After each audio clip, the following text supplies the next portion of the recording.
Idukki medical കോളേജിന്റെ അടിസ്ഥാന സൗകര്യങ്ങൾ വികസിപ്പിക്കണമെന്നാവശ്യപ്പെട്ട് CPIM അനിശ്ചിതകാല റിലേ സത്യാഗ്രഹം ആരംഭിച്ചു. ആവശ്യത്തിന് ഡോക്ടർമാരെ നിയമിക്കുന്നതുൾപ്പെടെയുള്ള നടപടികൾക്ക് സർക്കാർ തയ്യാറായില്ലെങ്കിൽ സമരം ശക്തമാക്കാനാണ് CPIMന്റെ തീരുമാനം.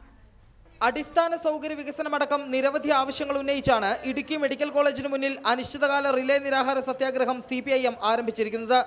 മെഡിക്കൽ കോളേജിനോടുള്ള സർക്കാരിന്റെയും MLAയുടെയും അവഗണന അവസാനിപ്പിക്കുക, OP ഉടൻ പ്രവർത്തനം ആരംഭിക്കുക, ജില്ലാ ആശുപത്രിയുടെ മാനേജിംഗ് കമ്മിറ്റി പുനഃസ്ഥാപിക്കുക, ഡോക്ടർമാരെ നിയമിക്കുക തുടങ്ങിയ ആവശ്യങ്ങളാണ് പ്രധാനമായും CPIM ഉന്നയിക്കുന്നത്.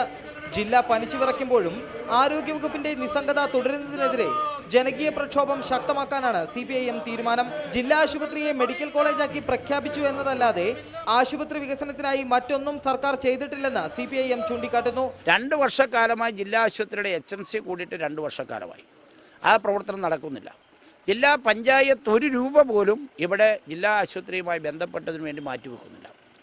ഇവിടെ വല്ലപ്പോഴുമൊക്കെ പ്രഖ്യാപനങ്ങൾ MLAയുടെ വരുന്നതൊഴിച്ചാൽ ഈ ആശുപത്രിയുമായി ബന്ധപ്പെട്ട യാതൊരു സംവിധാനമില്ല.